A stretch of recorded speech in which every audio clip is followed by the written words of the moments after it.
वंदे महापुरुषते चरणारविंदम कृष्णं नारायणं वंदे कृष्णं वंदे ब्रजप्रियं कृष्णं द्वैपायनं वंदे कृष्णं वंदे प्रेथासुतं वसुदेवसुतं देवं कंसचाणूरमर्दनं देवकी परमानन्दं कृष्णं वंदे जगद्गुरुं गुरुर्ब्रह्मा गुरुर्विष्णु गुरुर्देवो महेश्वरः गुरुर्साक्षात् परब्रह्म तस्मै श्री गुरवे नमः।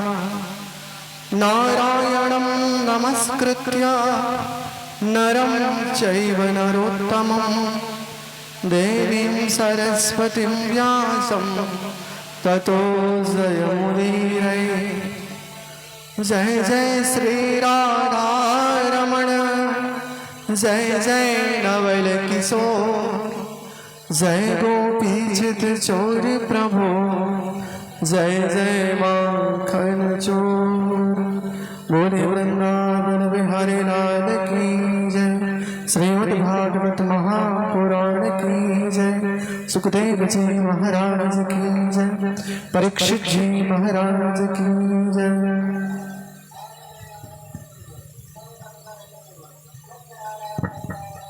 परम मंगलमय अकारण करुणा वरुणालय परमात्मा श्री कृष्णचंद्र की अहेतु की कृपा के फलस्वरूप दिव्य सत्संग का समायोजन आज श्रीमद् भागवती वार्ता के 14वें दिन हम सब प्रवेश कर रहे हैं।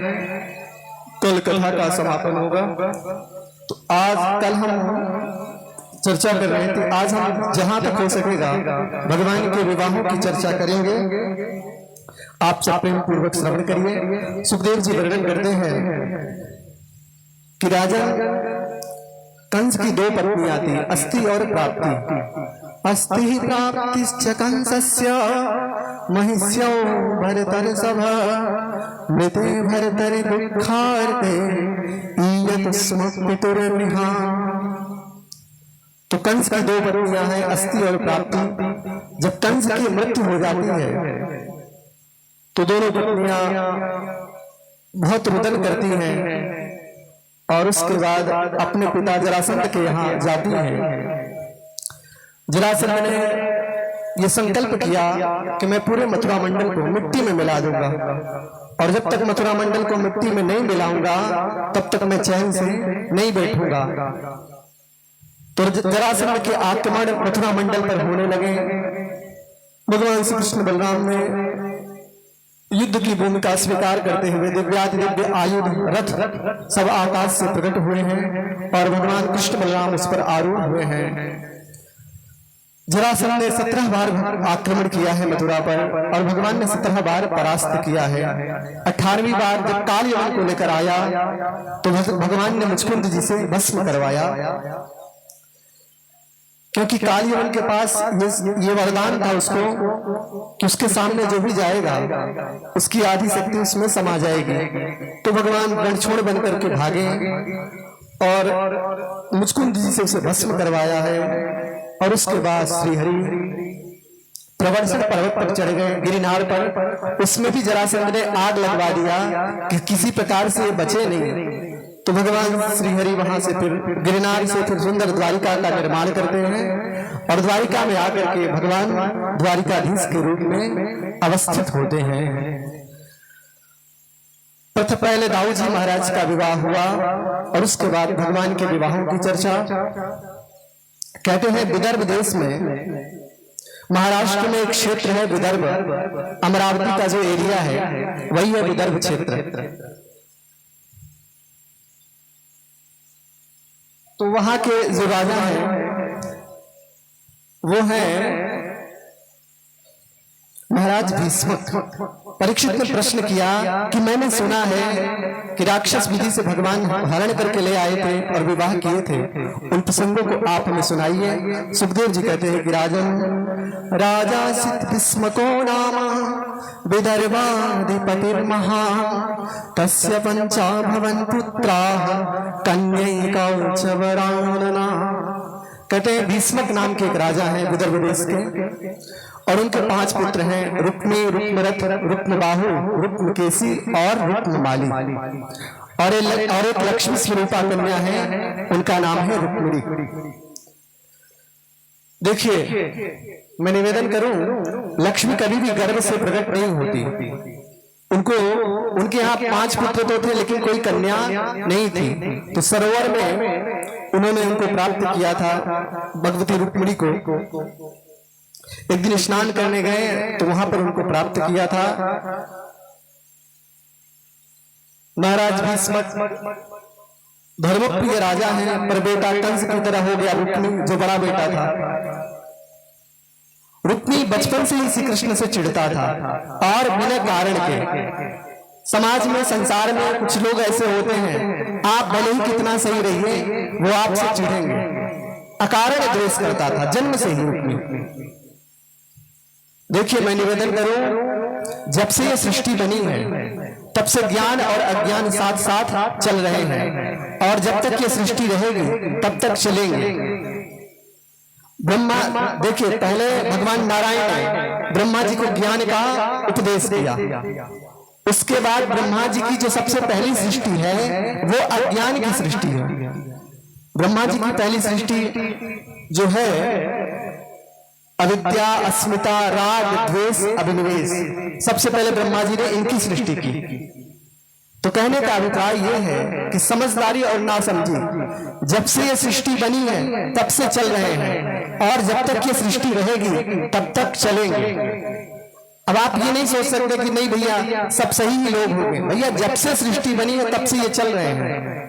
इसलिए कबीरदास जी कहते हैं कि देखिए, संसार में अगर आप आए हैं तो कबीरा, इस संसार में भांति भांति के लोग, सबसे हिल मिल चालिए नदी नाव संयोग।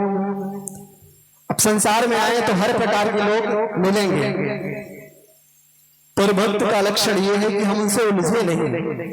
जैसे नदी में अब कोई मिल गया, भले उल्टा आदमी मिला, अब नाव में आप बैठ गए, तो जब तक आप नाव पार नहीं हो जाएंगे तो किसी प्रकार से काटना ही पड़ेगा। इसी प्रकार से भवसागर में आए हैं, कुछ अच्छे मिलेंगे, कुछ बुरे मिलेंगे, और ये जब से सृष्टि बनी है तब से ये कार्यक्रम चल रहा है। तो हमें उलझना नहीं चाहिए, हमें किसी प्रकार से परिस्थिति को काटना चाहिए परम मंगलमय भाव से।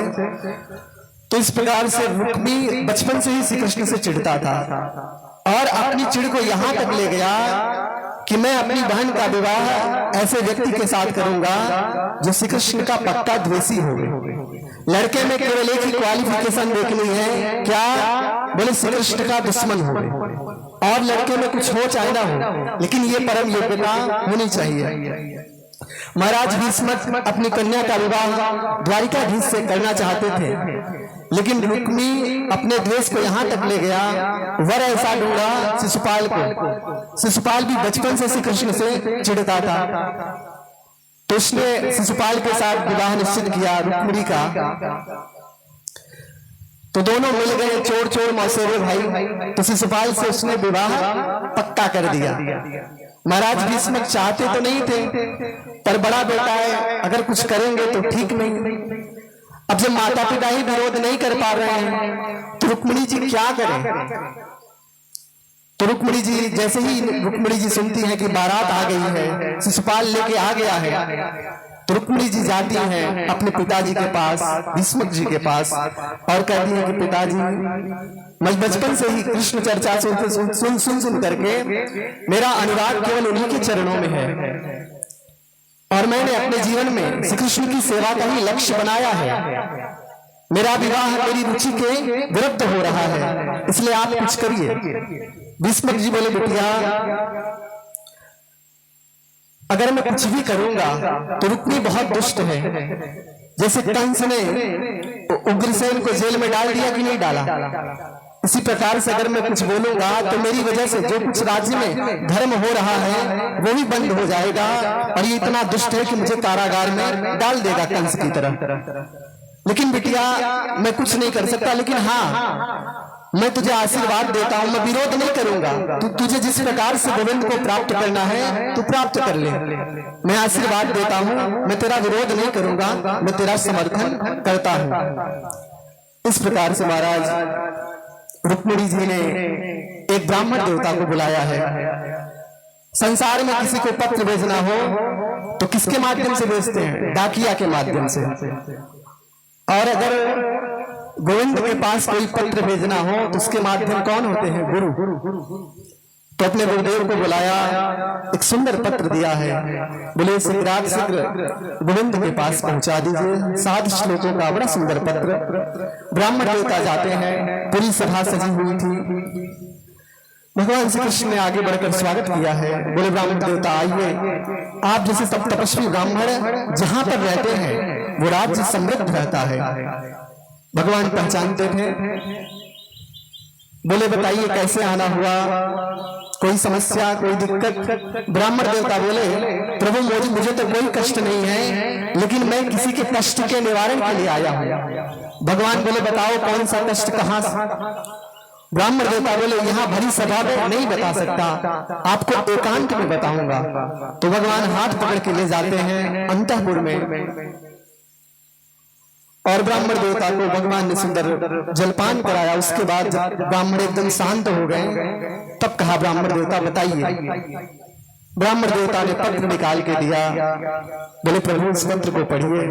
भगवान बोले अरे ब्राह्मण देवता, आप जैसे तपस्वी ब्राह्मणों से मेरा कोई रहस्य छिपा नहीं है, इसलिए आप पढ़िए। पंडित जी पत्र पढ़ रहे हैं। रुक्मिणी मैया उस पत्र में लिख रही हैं।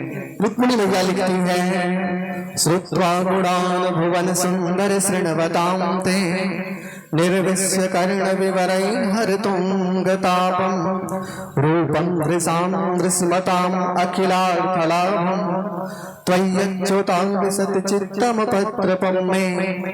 रुक्मिणी मैया पत्र में लिखती हैं कि हे भुवन सुंदर, हे त्रैलोक्य सुंदर, बचपन से ही देवर्षि नारद के द्वारा आपकी चर्चा सुन सुन करके मेरे चित्त में केवल आप ही समाये हुए हैं, और अपने जीवन में आपकी सेवा का ही लक्ष्य बनाया है।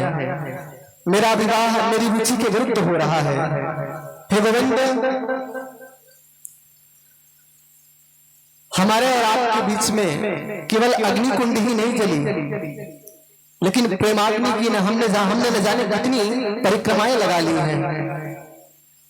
इसलिए हे गोविंद आकर के मेरा हरण करके ले जाइए। अगर आप नहीं ले जाएंगे तो ये वैसे ही होगा जैसे शेर के अंश को कोई सियार उसके सामने लेकर भाग जाए। रुक्मिणी मैया पत्र में विधि भी बता रही है कि आप मेरा किस प्रकार से हरण करिएगा। बोले गोविंद अगर ऐसे आएंगे तो बहुत मार कत्ल होगी, इसलिए आप ऐसे समय में आइए ताकि खून खराबा ना हो। रुक्मिणी मैया पत्र में लिखती हैं कि आप मेरा किस समय हरण करिए। रुक्मिणी मैया कहती हैं अंतःपुरांतरचरी मन्मथ्य बंधु त्वामुद्वहे कथमिति प्रमदाम्युपायम् पूर्वैर्युरस्ति महती कुलदेवी यात्रा यस्यां नववधुर्गिरिजामुपेया। कहती है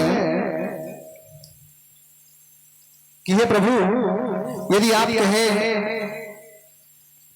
कि तुम तो अंतःपुर में रहती हो और वहां आऊंगा तो बहुत कत्ल होगा, तो मैं उपाय बता रही हूं कि आप किस प्रकार से आइए।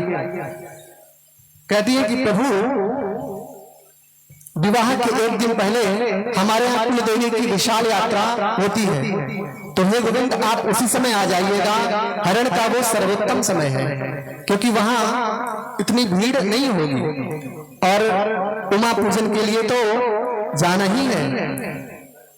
और हे गोविंद अगर आप नहीं आए तो ये जान लीजिए कंठ में धारण की हुई जो मणि है उसी को मुख में डाल करके अपने जीवन को समाप्त कर लूंगी। इसलिए या तो आप आइए, अपनी सेवा का अवसर प्रदान करिए, नहीं तो फिर मैं अपने जीवन को समाप्त कर लूंगी। आपके आगमन की प्रतिपल प्रतीक्षा रहेगी। इस प्रकार से रुक्मिणी मैया ने पत्र लिखा। भगवान ने जब पत्र सुना तो भगवान अधीर हो गए। बोले पंडित जी, जो स्थिति रुक्मिणी की है वही स्थिति हमारी भी है।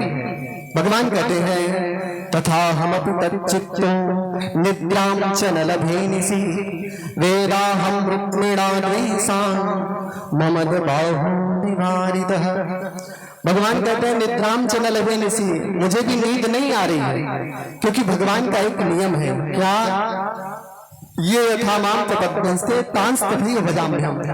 हम भगवान को जिस भाव से भजेंगे भगवान भी हमें उसी भाव से भजेंगे। जिस प्रकार से रुक्मिणी मैया कृष्ण को याद करके सोती नहीं है, दिन भर कृष्ण का ही चिंतन करती हैं, तो भगवान श्री कृष्ण भी रुक्मिणी मैया का ही चिंतन करते हैं। तो कहते हैं कि मुझे भी नींद नहीं आ रही है, रात रात भर जागरण चल रहा है, मैं भी बहुत चिंतित हूँ। भगवान कहते हैं मुझे पता है कि मेरा हम रुक्मिणा द्वेषान, उसका भाई रुक्मी मुझसे बहुत द्वेष करता है, वही काम खराब कर रहा है। ब्राह्मण देवता बोले प्रभु अब आपको नींद तो वैसे भी नहीं आनी, तो आप एक काम करो। क्या? बोले समय अपने पास बहुत कम है, इसलिए रात में ही चलते हैं। तो संदेश वाहक अगर बुद्धिमान हो तो काम सही रहेगा। तो भगवान बोले ये तो उचित है। दारुक सारथी को बुलाया है और भगवान रात 10 बजे चलते हैं और सुबह 4 बजे पहुंच जाते हैं। अब देखिए भैया, अगर दिमाग लगाएंगे तो ये असंभव है, क्योंकि महाराष्ट्र बहुत दूर है द्वारिका। लेकिन एक चीज है, भगवान की लीला है, कुछ भी हो सकता है, भगवान सर्वसमर्थ है। तो भगवान 4 बजे पहुंच जाते हैं और बलराम जी महाराज को पता चला कि अरे कृष्ण गए हैं, किसी को बताए नहीं। अच्छा, भगवान ने किसी से सलाह भी नहीं की। मानो भगवान कहते हैं कि भैया अच्छे काम में सलाह नहीं करनी चाहिए, बुरा काम करने जाओ तो 10 लोगों से सलाह लो, लेकिन भैया अच्छे काम में सलाह मत लो। अगर आप 10 लोगों से सलाह लोगे 10 प्रकार की बातें, तो कंफ्यूजन हो जाएगा। तो भगवान ने किसी को बताया नहीं। बलराम जी को पता चला कि कृष्ण गए हैं, अकेले गए हैं, रुक्मिणी का हरण करने गए हैं, और वहां पर जितने विरोधी राजा हैं सबके सब इकट्ठे हैं। तो बलराम जी महाराज भी अपनी पूरी सेना के साथ जाते हैं। 1 घंटे बाद बलराम जी महाराज भी पहुंच जाते हैं। अब इधर महाराज रुक्मिणी मैया परेशान है कि क्या होगा, कैसे होगा, क्योंकि पंडित जी को भेज तो दिया, बारात सामने है और कोई सूचना नहीं है। तो रुक्मिणी मैया मनी मन घबरा रही है और न जाने कितने दोहाई दे रही है। रुक्मिणी मैया कह रही है दुर्भगायान मेधाता नानुकूलो महेश्वरः। रुक्मिणी मैया कहती है कि हे भगवान, लगता है भगवान शिव मेरे अनुकूल नहीं है। कहती है भोलेनाथ, बड़े सोमवार के आपके व्रत किए, अब उन सब का फल प्रदान करिए। इस प्रकार से महाराज बड़ा सुंदर, इतने में जैसे प्रातः काल हुआ, पंडित जी महाराज मंद मंद मुस्कुराते डंडा घुमाते आ गए। रुक्मिणी मैया बोली, पंडित जी कोई समाचार लाए? बोले अरे बिटिया, मैं तो साक्षात भगवान को ही लेकर आया हूँ। ये सुनते ही रुक्मिणी मैया खुश हो गई और आगे परम मंगलमय भाव से किसी ने भीष्मक जी को सूचना दी। भीष्मक जी भगवान को अपने रथ पर बिठाकर नगर में लाए। सैनिकों ने सोचा कि दूल्हा सरकार यही है, अतः जो सगाई चढ़नी थी शिशुपाल की वो चढ़ गई गोपाल की।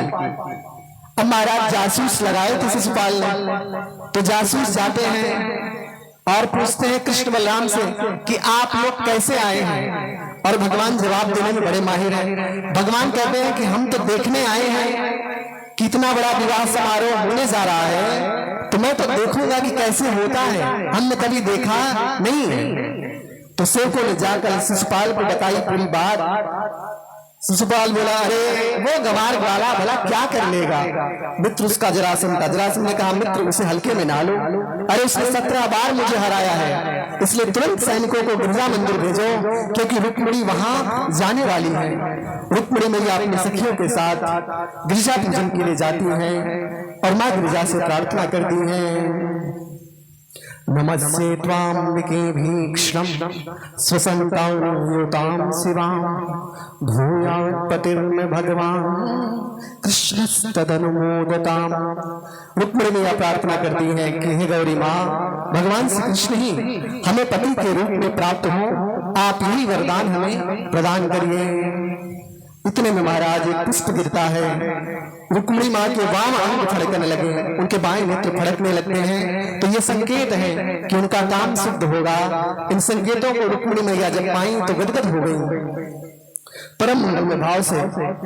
इधर रुक्मिणी मैया जैसे ही मंदिर में पूजन करके बाहर निकली, देखा तो सैनिकों ने बिल्कुल पूरे परिसर को छावनी में बिल्कुल एकदम तब्दील बदल दिया है छावनी में। रुक्मिणी मैया ने देखा तो चारों तरफ से सैनिकों ने घेर रखा था। रुक्मिणी मैया साक्षात महामाया है। रुक्मिणी मैया ने प्रेम भरी दृष्टि से देखा, सब सैनिक मोहित हो गए, किसी को कुछ होश नहीं रहा। इतने में भगवान आ गए। भगवान ने रुक्मिणी मैया का हाथ पकड़कर रथ में बैठा लिया।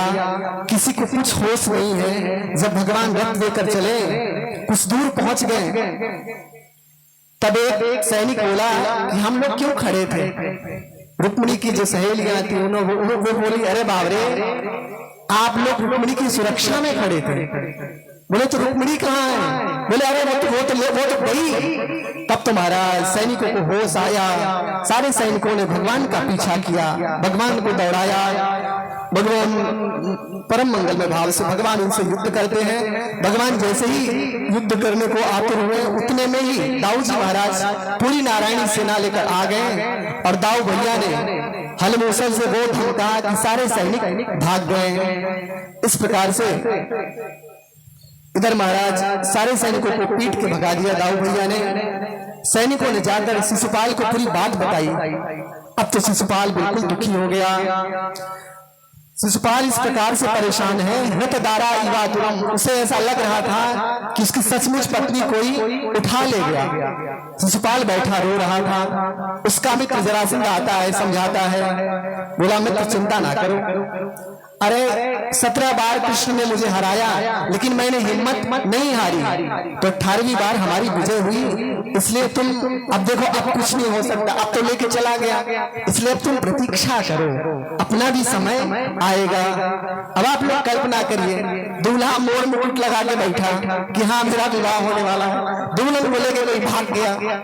अब भी उसे कह रहे प्रतीक्षा करो। अब बेचारा कितना प्रतीक्षा करे। शिशुपाल बोला, अब मैं अपने जीवन को नहीं रखूंगा, मैं तो मर जाऊंगा। जब जरासंध ने समझाया कि मैं तो 17 बार हारा, तो जरासंध शिशुपाल मन ही मन विचार करता है, हमसे भी बड़े बड़े देश में बैठे हैं, तो हम क्यों मरे। तो उसको ये हिम्मत आई और सारी बारात लौट गई। जिस डोली में बैठना था बैठ के रोता हुआ बेचारा चला गया। रोज भगवान को 100 गालियां बिना दिए पानी नहीं पीता था। उसने अपने जीवन में नियम बना लिया। अब इधर जो रुक्मिणी था उसे बड़ा क्रोध आया। उसने प्रतिज्ञा की कि अगर मैं रुक्मिणी को लेकर नहीं लौटा तो मैं नगर में प्रवेश नहीं करूंगा। सैनिक लेकर गया कि कृष्ण को मार डालूंगा। गया, जैसे ही पास में पहुंचा भगवान श्री कृष्ण को ललकारा, बोला रे भगोड़े, पहले माखन चुराता था, अब मेरी बहन को चुरा के भाग रहा है। रुक, अगर हिम्मत है तो रुक, आ मेरा सामना कर। भगवान बोले रे पास तो आ, तब तो देखते हैं। और जैसे पास आया महाराज, भगवान तो भगवान है। भगवान ने उसकी पूरी सेना को समाप्त कर दिया, उसके रथ तोड़ दिए, उसका धनुष तोड़ दिया, उसका बाण तोड़ दिया, उसका सब कुछ नष्ट कर दिया। उसका बाल पकड़ करके मारने जा रहे थे तलवार से। रुक्मिणी मैया ने देखा, रुक्मिणी मैया कांप उठी, बोले अरे प्रभु ऐसा मत करो, संबंध का ध्यान रखो, साला है। रुक्मिणी मैया कहती मैं मानती हूँ ये दुष्ट है, लेकिन विवाह का अवसर है, ऐसा काम मत करो। बोले देवी तुम कह रही हो तो छोड़ देते हैं, नहीं तो मैं इसको छोड़ता नहीं, आज पक्का कूटता। फिर भी भगवान ने छोड़ा नहीं। भगवान कहते मैं इसको छोड़ूंगा नहीं। तो भगवान ने क्या किया, तलवार से उसके बाल मूछ मोड़ दिए जगह जगह और अपने पीताम्बरी से उसको बांध दिया और अपने रथ के पीछे डाल दिया। अब महाराज भगवान लेके चले, इतने में दाऊ भैया आ गए। दाऊ भैया ने जब रुक्मिणी की ये स्थिति देखी, दाऊ भैया को हंसी आने लगी। दाऊ भैया बोले अरे कृष्ण, इसको जबरदस्ती क्यों बांधे हो, छोड़ दो। भगवान मुस्कुराए। भगवान बोले देखो भैया, अभी विवाह तो हुआ नहीं और विवाह में साले की जरूरत तो पड़ती है, तो अभी इसको ले चलेंगे द्वारिका, क्योंकि बुलाने से तो आएगा नहीं, तो ले चलेंगे इसको द्वारिका और इसको वहां ले जाकर के बढ़िया से विवाह की रस्म पूरी कराएंगे और उसके बाद इसको छोड़ देंगे, ये भाग आएगा। दाऊ भैया को भी हंसी आने लगी। बोले अरे कृष्ण तू इतना बड़ा हो गया है लेकिन तेरा बचपना अभी भी नहीं गया, अरे इसको छोड़ दे। दाऊ भैया ने मुक्त कराया। अब रुक्मिणी जिन घटनाओं को देख रही थी उन्हें बड़ा आश्चर्य लग रहा था। तो दाऊ भैया कहते हैं कि देखो देवी, क्षत्रियाणाम अयम धर्म प्रजापति विनिर्मितः, हम क्षत्रियों का यही धर्म है। अगर कोई चुनौती देता है सामने वाला तो फिर स्वीकार करना धर्म है, इसलिए क्योंकि ब्रह्मा जी ने व्यवस्था बनाई है। इस प्रकार से भगवान पहुंचते हैं द्वारिका। वैदिक ब्राह्मणों को बुलाया गया, पूरी द्वारिका नगरी को सजाया गया, सुंदर भगवान का विवाह संपन्न हुआ। भीष्मक्षी महाराज आए हैं और उन्होंने सुंदर कन्यादान किया है। इस प्रकार से भगवान का प्रथम विवाह रुक्मिणी जी के साथ संपन्न हुआ। बोलिए वृंदावन बिहारी लाल की जय। इस प्रकार से भगवान ने प्रथम विवाह किया। भगवान के प्रथम पुत्र प्रद्युम्न हुए, जो साक्षात कामदेव के ही पूर्व देह में कामदेव ही थे, जो प्रद्युम्न के रूप में आए, जो पूर्व में भगवान रुद्र के क्रोधाग्नि से भस्म हो गए थे। पुनः देह धारण करने के लिए भगवान श्री कृष्ण का आश्रय लिया और संबरासुर नाम का राक्षस का हरण करके ले गया, क्योंकि संबरासुर को ये था कि उस कृष्ण पुत्र के द्वारा ही मृत्यु होनी है, इसलिए उसने अपहरण करके फेंक दिया था। बाद में समय बड़ा बलवान होता है, उसके ही घर एक बहुत बड़ी मछली निकल गई प्रद्युम्न को। भगवान की कृपा, हवा पानी मिलता रहा, जीवित रहे। मछुआरे मछलियों को मार करके ले गए संबरासुर के पास। संबरासुर के रसोइये ने जब एक बालक को देखा मछली के गर्भ में, तो ले जाकर के संबरासुर की दासी को प्रदान किया है। अब महाराज, वो जो दासी थी वो पूर्व जन्म की रति, यही मायावती थी उनका नाम था, लेकिन पूर्व जन्म की वो रति है, कामदेव की पत्नी। अब महाराज जब उसको वो लेकर के लालन पालन करती तो वो बड़ी विचित्र दृष्टि से देखता। रति को बड़ी चिंता हुई, बड़ी रति परेशान हो गई। तो नारद, देवर्षि नारद आए, सारा रहस्य बता दिया कि ये आपके पति हैं, इसलिए ऐसा मत देखिए। संबरासुर नाथ दीर्घेन कालेन सकाशोण यौवन, थोड़े ही समय में नव यौवन संपन्न हुए।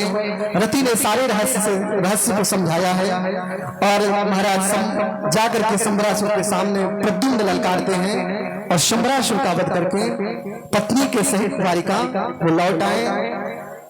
और इस प्रकार से जब दर्शन किया है, आकाश मार्ग से आए हैं, जैसे ही रुक्मिणी जी ने दर्शन किया है, समझ गई कि मेरे पुत्र प्रद्युम्न नहीं है। इस प्रकार से प्रद्युम्न का विवाहों की चर्चा आगे होती है। आगे सुखदेव जी कहते हैं कि राजन, भगवान के और सारे विवाह हुए हैं। एक है द्वारिका में ही सत्राजित नाम के राजा। सत्राजित भगवान सूर्य के बड़े भक्त थे, भगवान सूर्य के बहुत बड़े उपासक थे। तो भगवान सूर्य ने प्रसन्न होकर के उन्हें एक समंतक मणि प्रदान की थी, जिस मणि की विशेषता ये थी कि 8 भार स्वर्ण वो रोज प्रदान करती है, अर्थात 20 तोले सोना वो रोज देती है। 170 पाउंड वो रोज देती थी। और भी बहुत सारी विशेषताएं भागवत में वर्णित है। जहां वो मणि रहती थी, ग्रह पीड़ा परेशान नहीं करते थे। इस प्रकार से बहुत सारी विशेषताएं। तो एक बार सत्राजित उसी मणि को पहन करके द्वारिकाधीश की सभा में आए। उनको देखते ही द्वारिकाधीश का परिकर सोचा कि ये तो साक्षात भगवान सूर्य आ गए हैं। तब भगवान ने कहा कि ये सूर्य नहीं है, ये सूर्य भक्त सत्राजित है। बोले ये इतना तेज? बोले ये तेज इस मणि का है। भगवान श्री कृष्ण ने सत्राजित को सलाह दी कि देखो भैया, ये जो मणि है बहुत कीमती है, तो आप एक काम करो। क्या?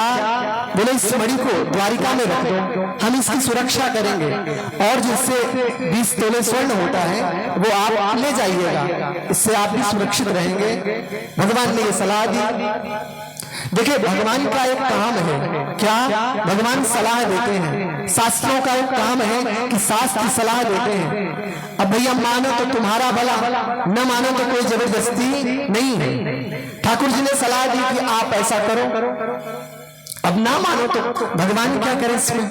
भगवान ने तो सलाह दी, लेकिन उसने नहीं माना। अब महाराज वो आया, उसका भाई था प्रसेन, उसका छोटा भाई प्रसेन उस मणि को लेकर जाता है इस भाव से, इस मणि के तेज से रात्रि में पशु आएंगे तो उनका मैं शिकार करूंगा। देखिए, जीवन में सद वस्तु का असत प्रयोग बड़ा हानिकारक होता है। भगवान सूर्य का प्रसाद और उसका उपयोग कहां? शिकार करने में, तो खतरनाक ही होगा। गया उस मणि को पहन करके, एक सिंह के द्वारा प्रसेन की हत्या होती है। जब कुछ दिन प्रसेन लौट के नहीं आया तो शस्त्राजी के मन में यह बात आई कि मणि पर दृष्टि केवल और केवल श्री कृष्ण की ही थी, तो मुझे लगता है कि श्री कृष्ण ने ही मेरे भाई को मरवाकर मणि ले ली है। ये बात उसने अपनी पत्नी को बताया। अब महाराज, माताओं का स्वभाव आप सब जानते हैं। एक कथा ऐसी भी है कि जब दुर्योधन श्राद्ध आदि कर्म कर रहे थे, तब कुंती ने कहा कि बेटा कर्ण के लिए भी तुम कर देना, क्योंकि वो तुम्हारा बड़ा भाई है।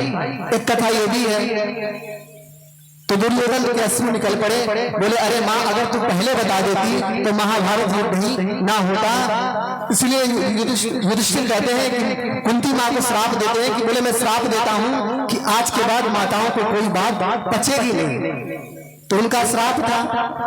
तो उसने अपनी पत्नी से बताया कि देखो, ये बात किसी से कहना मत, पर मुझे लगता है कि मणि पर दृष्टि केवल श्री कृष्ण की थी, इसलिए मुझे लगता है मेरे भाई को मरवा कर उन्होंने मणि ले ली। अब माताओं का स्वभाव, बोले देवी किसी से कहना मत जब तक ये बात प्रमाणित ना हो जाए। अब उसने जाकर के अपने सखी से बताई। उसने भी कहा कि देखो बहन, ये बहुत गुप्त रहस्य है, मैं केवल तुम्हें बता रही हूँ, लेकिन तुम भी किसी से कहना मत। अब महाराज, बड़ी समस्या। इसी प्रकार से सबने सौगंध भरी एक दूसरे की, किसी से कहना मत, करने जपंजना। कान कान में बात भगवान के ही कान में पहुंच गई। भगवान ने सुना कि मणि चोरी का कलंक लग गया है। अब तो बड़ी समस्या। अब महाराज, भगवान जैसे ही सुनते हैं तो भगवान द्वारिका के कुछ प्रबुद्ध लोगों को लेकर के, 10 लोगों को लेकर के जाते हैं और भगवान मणि की खोज में चलते हैं। जाते हैं तो देखते हैं जंगल में प्रसेन मरा मिला। किसी सिंह ने उसकी हत्या कर दी थी। सिंह के चरण चिन्ह जब देखते आगे बढ़े तो आगे वो सिंह भी मरा पड़ा मिला। किसी रीछ के द्वारा सिंह की हत्या कर दी गई। आगे भगवान रीछ के पक्षियों को देखते आगे बढ़े तो उस रीछ के पक्षी एक बहुत भयानक अंधेरी गुफा में जाकर समाप्त हो रहे थे। तो भगवान के साथ जो प्रबुद्ध लोग थे, भगवान ने उनको कहा कि आप लोग 12 दिन मेरी प्रतीक्षा करना, अगर 12 दिन तक मैं ना आऊं तो आप लोग लौट जाना। ये कह करके भगवान उस गुफा में प्रविष्ट होते हैं। और जैसे ही प्रविष्ट होते हैं, एक दासी वहां पर बैठी थी और एक बालक उस मणि के साथ खेल रहा था। क्योंकि जामवंत जी महाराज जैसे ही वो रीछ को और नहीं, जामवंत जी महाराज थे, उन्होंने जैसे सिंह के मुख में प्रकाश देखा उन्होंने उसका वध किया और वो मणि ले जाकर के जाम्बवती को प्रदान किया। तो वहां पर जब जाते हैं भगवान को देखते हैं कि एक बालक उस मणि के साथ खेल रहा है। दासी ने जैसे ही भगवान को देखा, वह जोर से चिल्लाई, वो धात्री। चिल्लाते ही जामवंत जी महाराज अंदर से आते हैं। जामवंत जी महाराज ने कोई प्रश्न नहीं किया कि आप कैसे आए हैं, कहां से आए हैं, सीधे भगवान पर टूट पड़े और बड़ा भयंकर युद्ध हुआ। पहले महाराज अस्त्र शस्त्र से लड़े, उसके बाद शिलाओं को फेंकना शुरू किया, उसके बाद वृक्षों को फेंकना शुरू किया और उसके बाद द्वंद्व युद्ध प्रारंभ हुआ। 27 दिन तक भगवान लगातार उनसे लड़ते रहे, दिन रात बिना रुके। और 28वें दिन भगवान ने केवल एक मौका कस के मारा। जामवंत जी महाराज के बिल्कुल महाराज नस नस ढीली हो गई, मुख से खून उगलने लगे। जामवंत जी अचेत पड़ गए। जैसे ही अचेत पड़े तो जामवंत जी महाराज विचार करने लगे कि मैं कोई सामान्य नहीं हूँ, स्वयं ब्रह्मा ही जामवंत जी महाराज के रूप में आए हैं भगवान की सेवा के लिए। शिव जी महाराज हनुमान जी के रूप में आए। तो जामवंत जी विचार करते हैं, इस पूरे ब्रह्मांड में ऐसा कोई नहीं है जो मुझे एक मौका में मेरी ये दुर्गति कर दे। जब ध्यान से देखा भगवान के स्वरूप को तो कृष्ण के स्वरूप में ही भगवान राम का दर्शन होता है। समझ गए, भगवान की स्तुति करते हैं, बोले प्रभु मैं जान गया कि आप तो मेरे राम जी हो। परम मंगल में भाव से भगवान कहते हैं कि और बताओ कैसे हो। बोले प्रभु ठीक है। भगवान बोले भैया मैं तो मरी चोरी का कलंक लगा है इसीलिए आया हूं। जामवंत जी बोले देखो प्रभु मैंने पराक्रम से इसको प्राप्त किया है इसलिए इस पर मेरा अधिकार है। और दूसरी बात, एक बात बताओ प्रभु, अगर आप पहले बता देते तो मैं आपसे युद्ध ही ना करता, मैं तो मरी आपको वैसे ही प्रदान कर देता, पर आपने युद्ध क्यों किया? भगवान बोले जामवंत जी रामावतार में याद करिए। जामवंत जी वृद्ध थे, इसमें कोई संशय नहीं, लेकिन जामवंत जी ने किसी से विशेष लड़ा नहीं है रामावतार में। वो किसी को समझते ही नहीं थे। बोले मच्छर से क्या लड़ना, वो अपनी बराबरी का किसी को देखते ही नहीं थे। बोले रावण कुंभकर्ण उनके आगे कुछ नहीं है। अब महाराज आप सब ध्यान से श्रवण करिएगा। मेघनाथ जब गया युद्ध करने के लिए उसने सबको परास्त किया था, पूरी राम जी की सेना को, यहाँ तक राम लक्ष्मण को भी। जामवंत जी महाराज बचे थे। जामवंत जी महाराज गए उसके पास, बोले अरे देखो मानता हूं, मुझे लगता है कि रावण के पक्ष में तू एक योद्धा है क्योंकि तूने सबको गिरा दिया है, तो आ मुझसे युद्ध लड़। मेघनाथ बोला अरे बुढ़े चला जा, क्यों अपना बुढ़ापा खराब करता है? जामवंत जी बोले मुझे ऐसा वैसा ना समझना। अब महाराज बोले मुझसे युद्ध करो। और जब युद्ध होने लगा मेघनाथ अपने दिव्य शस्त्रों को फेंकता है और मेघनाथ के दिव्य शस्त्रों को हाथ में पकड़कर उसको उल्टा फेंक देते हैं। सब कर लिया मेघनाथ ने, पर जामवंत जी पर कोई प्रभाव नहीं पड़ा। अंत में ब्रह्मा जी के द्वारा दिया हुआ दिव्य अस्त्र को छोड़ा। जामवंत जी मुस्कुराने लगे। भैया ब्रह्मा जी के ऊपर ब्रह्मा जी का प्रहार चलेगा नहीं चलेगा, उसको पकड़ा और वापस कर दिया। वहीं जाकर के मेघनाथ की छाती में लगा, मेघनाथ गिर पड़ा और महाराज जामवंत जी महाराज ने उसको उठाकर फेंका रावण के चरणों में, क्योंकि मेघनाथ बहुत भाग के आया था रावण के सामने कि अरे मैं किसी को छोड़ूंगा नहीं। तो जामवंत जी महाराज कोई सामान्य नहीं थे। तो जब पूरा युद्ध समाप्त हुआ तो जामवंत जी के मन में आया ऐसा कोई योद्धा नहीं मिला जिससे मैं लड़ सकता। एक ही दिखते हैं, वो है भगवान राम, वो है आजान बाहु। तो राम जी मन ही मन कहे भैया इस अवतार में तो हम राम मर्यादा पुरुषोत्तम है, सेवक स्वामी से लड़े ये मर्यादा नहीं है, वो भी बिना किसी बात की। पर जामवंत जी चिंता ना करिए, कृष्ण अवतार में हम आपकी इच्छा पूरी करेंगे। तो भगवान श्री कृष्ण कहते हैं मैं तो आपकी इच्छा पूरी कर रहा था, इसलिए 27 दिन तक आपसे केवल मैं खेल रहा था। इस प्रकार से महाराज जामवंत जी बोले कि प्रभु आप हमारी एक पुत्री है जामवती, आप उसको भी ग्रहण करिए और इस मणि को भी ग्रहण करिए। भगवान ने स्वीकार किया है, क्योंकि भगवान कहते भैया इस अवतार में हमें सब स्वीकार है।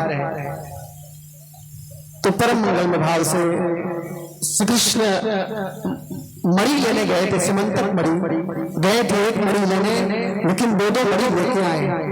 अच्छा ब्रह्म वैवर्त पुराण में आप लोग ये सोचेंगे कि रीछ की बिटिया दिया तो वो रीछ होगी, ऐसा नहीं है। जामवंत जी महाराज साक्षात ब्रह्मा जी स्वयं है।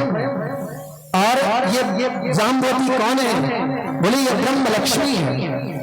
तो ये साक्षात ब्रह्म लक्ष्मी है। महाराज लेके जाते हैं, भगवान श्री कृष्ण बुलवाते हैं सत्राजित राजा को महाराज भीषण के सामने और कहते हैं कि भैया ये है आपकी सिमंतक मणि। भगवान ने पूरी कथा सुना डाली। अच्छा इस बीच एक घटना और हुई। जब 12 दिन तक भगवान नहीं आए तो जो सुरक्षा में लगे थे, जो भगवान के साथ गए थे प्रबुद्ध लोग, वो सब लौट गए द्वारिका और उन्होंने ये समझ लिया कि भगवान श्री कृष्ण अब नहीं आएंगे। तो महाराज द्वारिका में दुर्गा देवी का अनुष्ठान चलने लगा और जिस दिन अनुष्ठान की पूर्णा होती थी भगवान उस समय जामवती को लेकर वहीं पर प्रकट हो जाते हैं, क्योंकि भगवती की महिमा को बढ़ाना था। भगवान वहां पर जाते हैं, सारे रहस्य को बताया है। सत्राजित बहुत लज्जित हुआ। अब देखिए महाराज, संसार की हवा बदल गई। जो द्वारिकावासी पहले कहते थे कि अरे भैया वो तो माखन चोर है, लोग कितने भी रहीस हो जाएं, आदत जाती नहीं कभी। तो वही द्वारिकावासी पहले कह रहे थे, जब चोरी चोरी का कलंक भगवान पर लगा तो द्वारिकावासी कह रहे थे कि अरे वो तो बचपन से चोर है और आदतें छूटती थोड़ी है।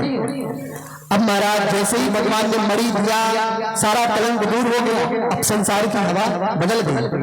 अब वही द्वारिकावासी कहने लगे, अरे सत्राजित को शर्म आनी चाहिए। भगवान वैकुंठनाथ लक्ष्मीपति जिनकी सोने की द्वारिका है, वो स्वर्ण लेकर क्या करेंगे। अब महाराज सत्राजित जहां बाहर निकले लोग उसे घेर लें और गाली देना शुरू कर दे। लोगों ने कहा इसको तो देश निकाली कर दो, वो दुष्ट रहने लायक नहीं है, भगवान पर झूठा कलंक लगाता है। अब सत्राजित का रहना मुश्किल हो गया। सत्राजित ने अपनी प्रतिष्ठा बचाने के लिए भगवान से कहा कि प्रभु मेरी बिटिया है सत्यभामा, आप सत्यभामा से विवाह कर लो और मणि दहेज में ले लो। तो भगवान सत्यभामा से विवाह करते हैं, लेकिन भगवान कहते हैं कि हम ये मणि आपसे नहीं लेंगे, मणि आप ही रखिए। भगवान कहते हैं जिस वस्तु से या जिस व्यक्ति को कलंक लग जाए फिर उसे कभी भी उसे अपने पास नहीं रखना चाहिए। भगवान बोले ये मणि हम नहीं लेंगे, आप मणि अपने पास ही रखिए और मणि से प्राप्त धन भी लेनी चाहिए। हाँ, आप अपने पुत्री के पुत्रों को वो धन भले ही दे देना, लेकिन हमें वह धन भी नहीं चाहिए। इस प्रकार से महाराज मणि सत्राजित के पास ही रही।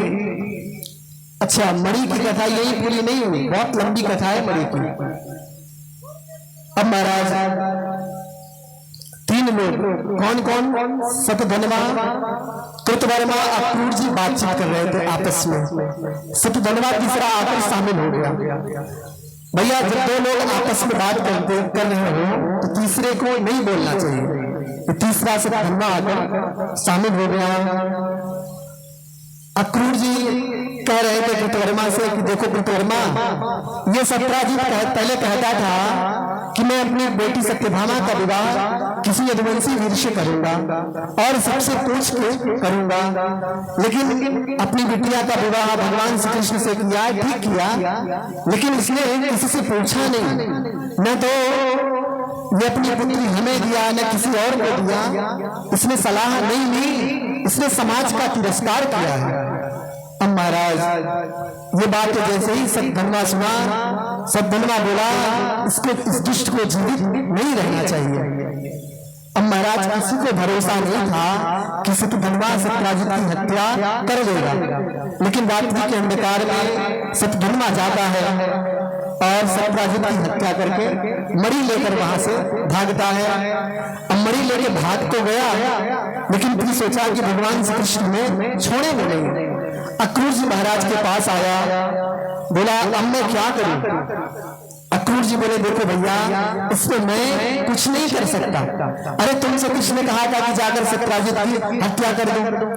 अब महाराज अक्रूर जी कहते हैं कि देखो जिन भगवान श्री कृष्ण ने 7 वर्ष की उम्र में 7 कोस के पर्वत को अपनी कानी अंगुलियां पर धारण कर लिया, जिन्होंने इंद्र का मान मर्दन किया, ब्रह्मा का मान मर्दन किया, उन भगवान से कैसे बच सकते हैं। सतधनवा बोला अब मैं तो मर ही जाऊंगा, लेकिन ये मणि आप ले लो। अक्रूर जी बोले अच्छा मणि दिखाओ। जैसे ही महाराज अक्रूर जी ने मणि को देखा है, अक्रूर जी की नियत भी बदल गई। अक्रूर जी वंदन भक्ति के आचार्य हैं, लेकिन धन इतनी बुरी चीज है कि अक्रूर जी भी बदल गए हैं। बोले ठीक है आप ये हमें दे दो और आप जाओ। अब महाराज पता चलता है रुक्मिणी जी सत्यभामा जी को उसमें भगवान राजसूय के उद्देश्य से हस्तिनापुर दिल्ली गए हुए थे। तो सत्यभामा जी दिल्ली जाती हैं हस्तिनापुर और भगवान श्री कृष्ण से कहती हैं कि मेरे पिता की हत्या हो गई है और सब धनवा ने किया है। तो बड़ी विचित्र बात सुखदेव जी यहाँ पर लिखते हैं कि भगवान जैसे ही ये समाचार सुनते हैं तो भगवान रोने लगते हैं और भगवान को रोते देखकर दाऊ जी महाराज रोने लगते हैं। अब भगवान यहाँ पर रोए ये बड़ी समझने की बात है। भगवान इसलिए रोए, भगवान अपने चरित्र से ये शिक्षा दे रहे हैं कि भैया अगर किसी के रोने से कोई खुश हो तो आप रो लीजिए। ये शिक्षा भगवान दे रहे हैं। भगवान उससे गीता का ज्ञान नहीं दिए। भगवान इतना रोए कि सत्यभामा जी का रोना बंद हो गया। सत्यभामा जी को लगा कि ये तो हमसे अधिक हमारे पिता से स्नेह करते हैं। सत्यभामा जी बोली, प्रभु ये रोना आपको शोभा नहीं देता, अब आप तो पुरुषार्थ करो। जिस विधवा ने मेरे पिता की हत्या की है उसे आप छोड़ोगे नहीं। भगवान बोले, हाँ मैं पुरुषार्थ करूंगा। अब महाराज भगवान कृष्ण बलराम जाते हैं और महाराज सतधनवा का पीछा करते हुए सतधनवा भागता है और भागते भागते भगवान श्री कृष्ण का रथ कुछ आगे गया, बलराम जी महाराज कुछ पीछे रह गए थे। भगवान ने सुदर्शन चक्र से सतधनवा का संहार किया, देखा मणि वहां पर नहीं मिली। तब तक बाबू जी महाराज आते हैं। बाबू जी को लगा, बोले अरे कृष्ण मणि मिली? बोले नहीं राव भैया, सतधनवा बेचारा फालतू में ही मारा गया। अरे इसको मारना नहीं चाहिए था, इसे सुरक्षित रखना चाहिए था, क्योंकि यही बताता कि मणि कहाँ है, क्योंकि इसके पास तो है नहीं। अब महाराज दाऊ जी के मन में ये बात आ गई कि अरे इसकी तो चुराने की बचपन से आदत है, तो मणि कहीं अंटी में छिपा लिया होगा और ये मणि हमें क्यों देगा? ये मणि देगा तो अपनी पत्नी को देगा, भैया को क्यों देगा? तो ये बात बलराम जी के मन में आ गई और बलराम जी बोले, अरे कृष्ण आप द्वारिका जाइए, मैं कुछ दिन जनकपुरी में जाकर के जनक जी के साथ सत्संग करूंगा। अब महाराज तो भगवान अकेले आज ये पहला अवसर है जब बलराम जी भगवान श्री कृष्ण से अलग हुए हैं। देखिए बलराम जी श्री कृष्ण तत्व को ना जाने और श्री कृष्ण बलराम जी के तत्व को ना जाने ये असंभव है, पर भगवान ये लीला करके दिखाना चाहते हैं कि देखो भैया धन कितनी बुरी चीज है। कृष्ण बलराम का भक्त प्रेम जगत प्रसिद्ध है, लेकिन धन के कारण भाइयों में भी विकार आ जाता है। धन इतनी बुरी चीज है। अब महाराज इधर अक्रूर जी महाराज जब मणि को लिए तो अक्रूर जी महाराज वहां रहे नहीं, अक्रूर जी सीधे चले गए काशी। काशी के जो राजा हैं वो उनके मामा हैं और वहां जाकर के अक्रूर जी महाराज ने सुंदर यज्ञ प्रारंभ कर दिया। जितना स्वर्ण निकलता है मणि से 20 तोला, उसको रोज का रोज अक्रूर जी महाराज दान कर देते हैं। हजारों ब्राह्मणों को तृप्त कर रहे हैं, सुंदर सोने की वेदियां बनवा रहे हैं। अब महाराज अब इधर भगवान तो सर्वांतर्यामी है। भगवान समझ गए कि बलराम जी के मन में कुछ खटाई आ गई है, तो बलराम जी जब वहां से लौट कर आए हैं तो उसी समय भगवान श्री कृष्ण ने अक्रूर जी महाराज को बुलवाया है और महाराज और पूरी भरी सभा में भगवान ने कहा कि चाचा जी हो या ना हो मणि आपके ही पास है, क्योंकि आप काशी के विद्वान, आपको दानपति की उपाधि से दानपति की उपाधि से सुशोभित करते हैं।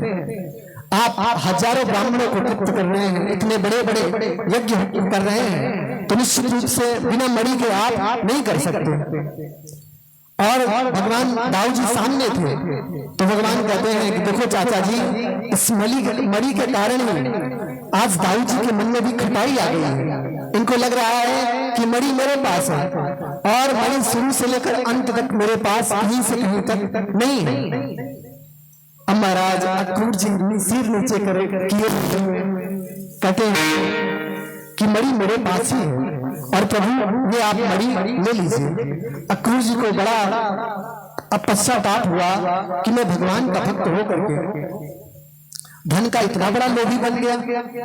भगवान मुस्कुराए, बोले चाचा जी, धन के परम वास्तविक अधिकारी तो आप ही हैं, क्योंकि जब से आपके पास मणि आई आपने इसको बिल्कुल बचाया नहीं। मणि से जितना स्वर्ण निकलता था उसको पूरा दान कर देते थे। इसलिए धन का अधिकारी, धन के उत्तम अधिकारी आप ही हैं। ये मणि सर्वदा आपके पास ही रहेगी। देखिए भैया, धन का उत्तम अधिकारी कौन है? उदार की कंजूस, उदार। भगवान इसीलिए मणि अपने पास नहीं रखे, वो अक्रूर जी महाराज को प्रदान कर दिए। बोले अक्रूर जी का जब तक रहा जीवन, उन्होंने इस मणि से जितना स्वर्ण निकलता उसको दान कर देते। धन की तीन गति है। उत्तम गति ये है कि हम उससे दान करें। भर्तृहरि अपने नीति शतक में लिखते हैं, उत्तम गति है कि हम धन से दान करें। धन की मध्यम गति है कि हम उसको भोग करें, और अगर जो न दान करता है न उस धन का भोग करता है तो फिर उसकी तीसरी गति होती है, वो नाश हो जाता है। यो न ददाति न भुक्ते तस्य तृतीया गतिर्भवति। तो भगवान ने उस मणि को दे दिया है। इस प्रकार से भगवान ने ये इस पूरे लीला प्रकरण को करके दिखाया कि साधक को धन के लोभ से बचना चाहिए। आज भैया हर जगह माया ही माया हर जगह है, और दुनिया माया के पीछे ही परेशान है। पर अर्थ ही समस्त अनर्थों का मूल कारण है। हमारी महल बुद्धि भगवान में हो, धन में ना हो, ये आवश्यक है। इन लीला चरित्रों को करके भगवान ने धन से साधकों को भगवान ने प्रेरित किया है। परम मंगल भाव से भगवान के और सारे बहुत आगे विवाह हुए हैं। आगे भगवान का विवाह कालिंदी के साथ हुआ है। मित्रविंदा और विंदा और अनविंद नाम और अनविंद नाम के दो भाई थे। उनकी बहन का नाम था मित्रविंदा। दोनों अपनी बहन का विवाह दुर्योधन से करना चाहते थे राजनीतिक लाभ के लिए। पर स्वयंवर में जैसे ही मित्रविंदा ने श्री कृष्ण को देखा है, वरमाला उन्हीं पे डाल दिया। राजाओं ने विरोध किया तो भगवान हरण करके 9-2-11 हो गए। इस प्रकार से भगवान मित्रविंदा से विवाह करते हैं। एक थे कौशल नरेश नग्नजीत, उन्होंने प्रतिज्ञा की थी कि मैं अपनी बिटिया ऐसे वीर पुरुष से ब्याहूंगा। उनके पास 7 बैल थे और उन्होंने प्रतिज्ञा की कि जो भी वीर पुरुष इन बैलों को एक रस्सी में नाप देगा उसी से अपनी बिटिया का विवाह करूंगा। पर भैया कौशल नरेश जो नग्नजीत थे, अब जो बड़े बड़े राजा जाते हैं, अब 7 बैल पहले तो दौड़ाते साथों और हड्डी पसली तोड़ के भगा देते, किसी की हिम्मत नहीं पड़ी। तो भगवान वहां पर गए। भगवान ने 7 रूप बना करके 7 बैलों को नाथा है और सुंदर भगवान ने सत्या देवी से विवाह किया है। स्तुत कीर्ति जी की पुत्री भद्रा से भगवान का 7वां विवाह हुआ और 8वां विवाह भगवान ने लक्ष्मणा जी के साथ संपन्न किया है। परम मंगल भाव से भौमासुर के कारागार में बंद 16,100 कन्याओं को भगवान ने छुड़ा करके उनसे भी विवाह संपन्न किया। इस प्रकार से भगवान कितने विवाह हुए? 16,108। ध्यान से श्रवण करिएगा। अब ये 16,100 कौन है? भगवान नर नारायण जब तपस्या करने गए थे, देवी भागवत में कथा है, जब भगवान नर नारायण तपस्या करने गए उस समय इंद्र ने अप्सराओं को भेजा कि जाओ 16,100 अप्सराएं गई भगवान नर नारायण के तप को भंग करने। उसी समय भगवान नारायण ने अपनी जंघा से थोड़ी सी विभूति घिस दी और उसी से उर्वशी का प्राकट्य हुआ और 16,100 अप्सराएं उर्वशी के सौंदर्य के सामने फीकी पड़ गई। अब महाराज जैसे ही भगवान नारायण के स्वरूप को उन अप्सराओं ने देखा तो उनके मन में यह भाव आया कि ये हमें पति रूप में प्राप्त हो। तो उनके मनोभाव को जान करके आज वो 16,100 जो कन्याएं हैं वो अप्सराएं थी। इस प्रकार से परम मंगलमय भाव से सुखदेव जी कहते हैं कि राजन इस प्रकार से भगवान के 16,108 विवाह हुए। और ये जो 8 विवाह हैं ये कहते हैं अष्ट प्रकटी है। परम मंगल।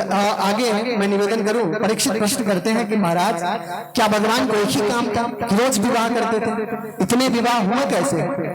भगवान कहते हैं, सुखदेव जी कहते हैं, राजन 16,100 विवाह ये जो थे ये तो भगवान ने एक मुहूर्त में, एक घड़ी में संपन्न किए थे। वो जो कन्याएं थी वो तो भौमासुर के कारागार में बंद थी, जेल में। भगवान ने उनको मुक्त कराया था 16,100 को। और भगवान उनसे पूछते हैं कि आप अपने माता पिता का नाम बता दो तो हम उनके पास आपको पहुंचा दें। कन्याओं ने कहा कि अब हमारे माता पिता हमको स्वीकार नहीं करेंगे। भगवान बोले, अच्छा आप जिससे कहो हम आपका विवाह करवा दें। कन्याओं ने कहा, अगर आप हमसे पूछ रहे हैं तो हम सभी तो यही चाहते हैं कि आपके साथ ही हमारा विवाह हो जाए। तब महाराज भगवान श्री कृष्ण को कुछ समय के लिए विचार करना पड़ा। फिर भगवान ने सैनिकों को आज्ञा दी, सबको ले चलो द्वारिका। 16,100 मंडप बनाए गए, 16,100 वैदिक ब्राह्मण बुलाए गए। किसी को पता नहीं लगा, भगवान श्री कृष्ण 16,100 रूप में प्रकट हो गए और भगवान ने एक मुहूर्त में इतने विवाह संपन्न किए थे। अच्छा, कुछ लोग कहते हैं कि भगवान ने इतने सारे विवाह किए तो हम 2-4 कर लें, इसमें क्या समस्या है आपको? कहते हैं, देखिए भगवान ने करुणा करके किया था, भगवान ने कृपा करके किया था। जिनको संसार में कोई स्वीकार करने वाला नहीं था, भगवान ने उनको स्वीकार किया था। दूसरी बात, भगवान उतने रूप बनाकर सबके साथ अलग अलग रहते थे। तो ये जो 16,100 विवाह हैं ये भगवान की करुणा के प्रतीक हैं। इस प्रकार से महाराज भगवान के इतने सुंदर सुंदर विवाह हुए और प्रत्येक पटरानियों से भगवान को 10-10 पुत्रों की प्राप्ति हुई है। तो भगवान के पुत्रों की संख्या कितनी हो गई? 1,60,000 से ऊपर हो गई। लेकिन इसमें आश्चर्य इसलिए नहीं है क्योंकि भैया एक पटरानी को 10 पुत्र थे। इस प्रकार से बड़ा सुंदर भगवान के विवाह संपन्न होते हैं। आगे सुखदेव जी वर्णन करते हैं, एक बार भगवान ने सोचा कि हमारी सारी पत्नियां नाराज हो जाती हैं लेकिन रुक्मिणी जी कभी नाराज नहीं होती। तो भगवान के मन में ये भाव आया तो भगवान रुक्मिणी जी के पास जैसे ही पहुंचे तो थोड़ी गंभीर मुद्रा में आकर बैठ गए। रुक्मिणी मैया को लगा कि जब से इतने दिन बीत गए लेकिन भगवान जब आते हैं कुछ न कुछ छेड़ते हैं, आज भगवान इतने गंभीर कैसे हैं? अब महाराज रुक्मिणी मैया ने जब ऐसा मुखमंडल देखा भगवान का गंभीर मुद्रा में, तो रुक्मिणी मैया ने पूछा, प्रभु क्या हुआ? भगवान कहते हैं, रुक्मिणी एक बात बताओ, तुमने हमसे विवाह क्यों किया? अरे कोई तो कारण होगा। भगवान बोले, देखो रुक्मिणी अगर विचार करो तो हमारी तुम्हारी कोई मैचिंग नहीं है। अरे हम गांव के गवार ग्वाला और तुम महलों में पली राजकुमारी। दूसरी बात रुक्मिणी देखो, हमारे खानदान का भी पता जता नहीं है। कोई कहता है कि मैं बाबा नंद का लड़का हूँ, कोई कहता है वसुदेव का हूँ, तो खानदान का भी अता पता नहीं। और दूसरी बात देखो, हम कोई पराक्रमी भी नहीं है। अरे रणछोड़ बन के तो भगे हैं, समुद्र में द्वारिका बना के रह रहे हैं। और देखो रुक्मिणी अभी भी समय है, इसलिए अभी भी हो सकता है विवाह। जैसे इतना कहा रुक्मिणी मैया के होश उड़ गए और वो तो मूर्छा खा करके पृथ्वी पर गिरी। जैसे ही भगवान ने ये स्थिति देखी, तामुत्थाप्य चतुर्भुज, भगवान चतुर्भुज को धारण करके 2 भुजाओं से गिरती रुक्मिणी को पकड़ते हैं। भगवान एक भुजा से पंखा करने लगते हैं और एक भुजा से भगवान जल लेकर छिट्टा मारने लगते हैं। और जैसे ही रुक्मिणी जी को होश आया तब रुक्मिणी जी कहती हैं कि प्रभु आपने ऐसा क्यों कहा? भगवान मुस्कुराने लगे, बोले देवी देखो, गृहस्थों का गृहस्थी में इतना ही लाभ है कि वे कुछ समय आपस में हास प्रयास किया करें, बाकी तो गृहस्थी में बड़ा लफड़ा है। भगवान कहते हैं, अयम ही परमो लाभ गृहेषु गृहमेधिनां यं नरमैर्नियते यामः भगवान कहते अरि भामनी अरि सुंदरी, मैंने तो केवल परिहास में ये बातें कही थी। जब भगवान इस प्रकार से कहते हैं तब रुक्मिणी मैया को विश्वास हो गया कि हमसे वास्तव में हंसी मजाक कर रहे थे। रुक्मिणी जी मैया बोली कि प्रभु आपने जो भी कहा है बिल्कुल ठीक कहा है। बोले कैसे? बोले आपने कहा कि मैं निर्गुण हूँ, मुझमें कोई गुण नहीं है। तो प्रभु आप साकार भी है, निराकार भी है, निर्गुण भी है। तो जब आप निर्गुण, आपको दुनिया निर्गुण भी कहती है तो उसमें गुण कहाँ से होंगे?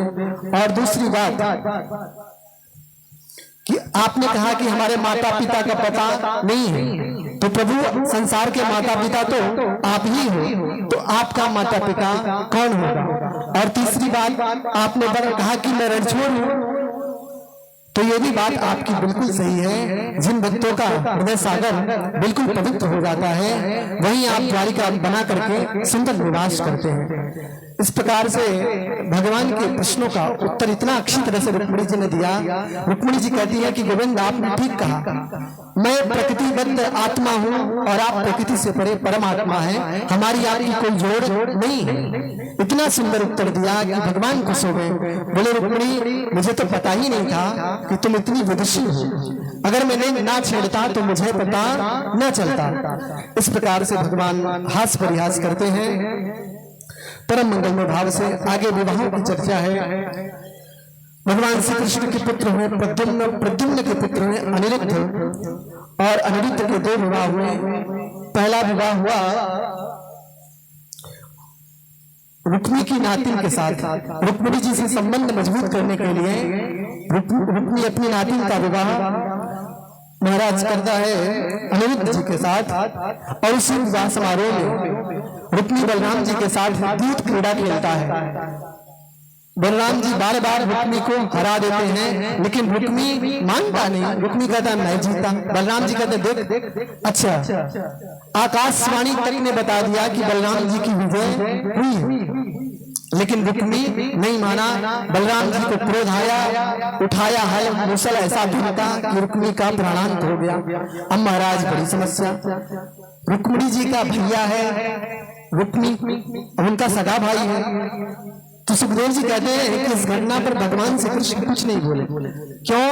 बोले रुक्मिणी बलो राजन स्नेह भंग भयात हरि।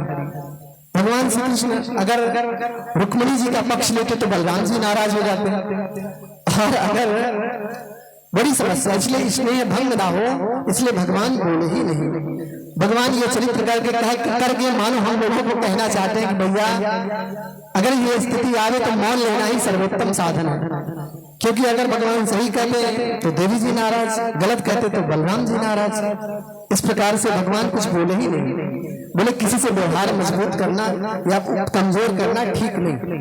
तो इस प्रकार से भगवान ने कुछ नहीं कहा। मानो कबीरदास का एक दोहा भगवान ने अपनाया कि कबीरा, एक दोहा है कबीरदास जी का कि न काहू से दोस्ती न काहू से बैर। कबीरा खड़ा बाजार में सबकी मांगे खैर, न काहू से दोस्ती न काहू से बैर। भैया दोस्ती में भी लफड़ा है, दुश्मनी में भी लफड़ा है, इसलिए भगवान ने कहा कि कुछ नहीं करना।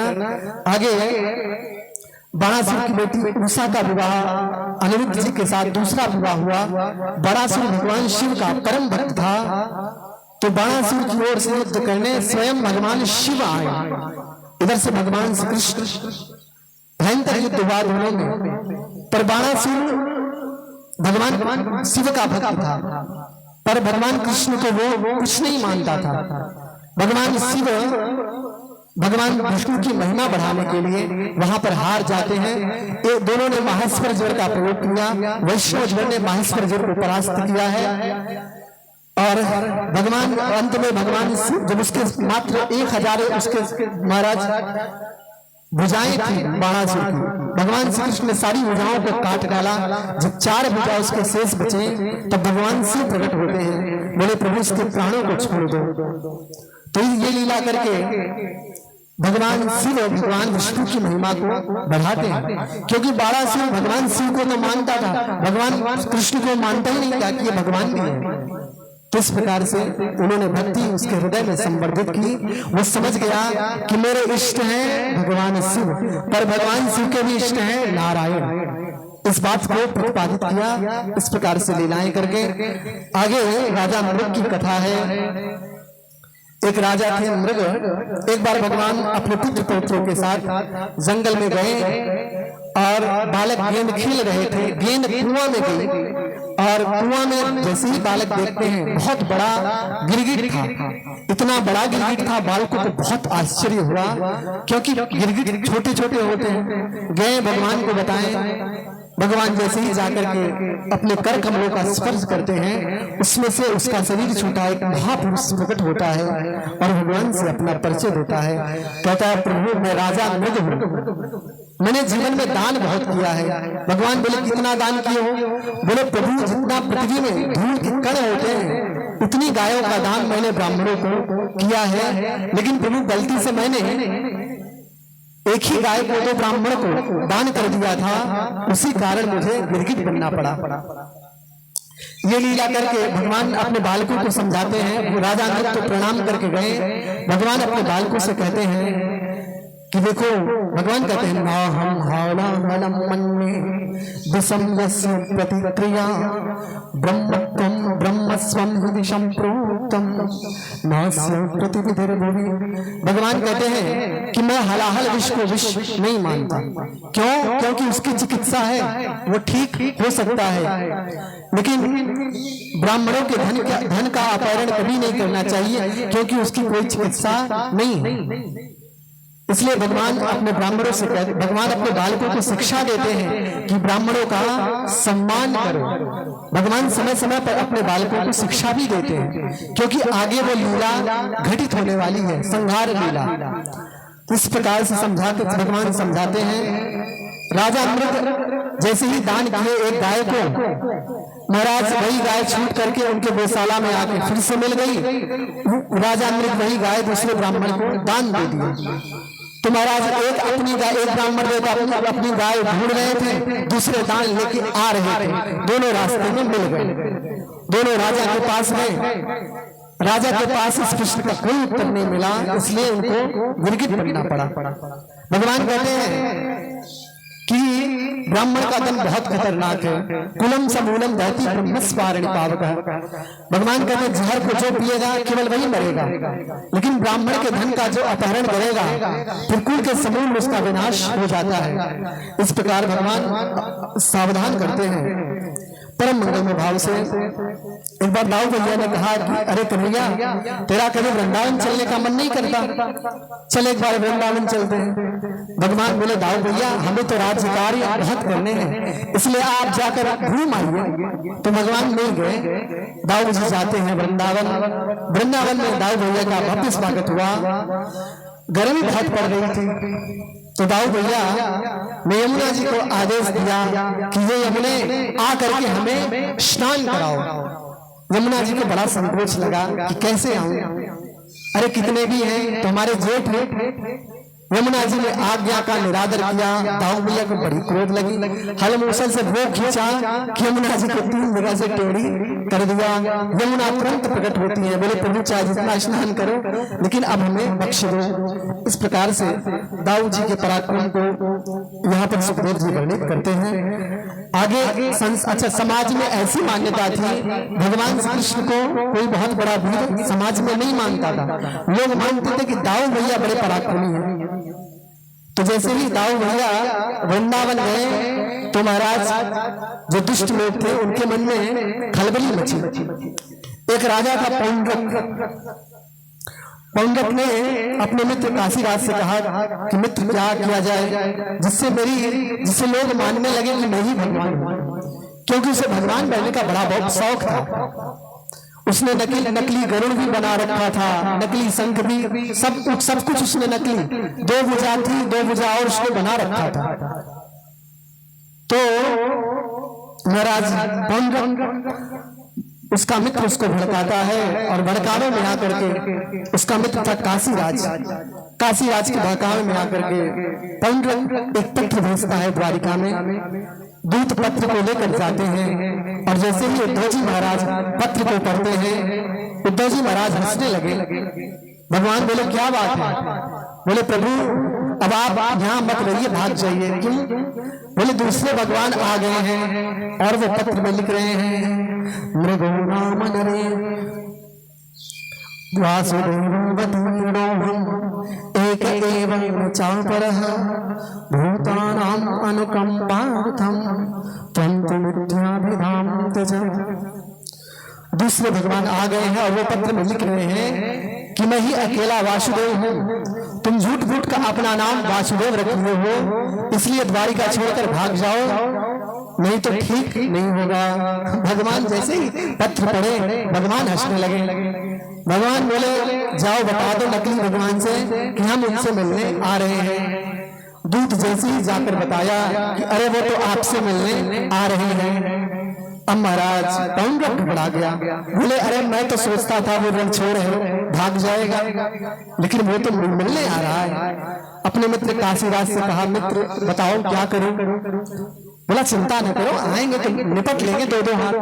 अब महाराज जैसे ही भगवान आए पौंड्रक ने खटका दबाया, उड़ते उड़ते गरुड़ आ गया। दो हाथ तो थे ही, दो हाथ इसने और बना रखे थे और बिल्कुल नारायण स्वरूप बनाकर आकाश में उड़ने लगा। भगवान देखे तो भगवान को हंसी आने लगी। भगवान कहते उद्धव ने कितना मेहनत किया होगा, कितना मेरे स्वरूप का चिंतन किया होगा कि आज नारायण स्वरूप बनाकर उड़ रहा है। कुछ भी हो अब तो ये मेरे स्वरूप को प्राप्त हो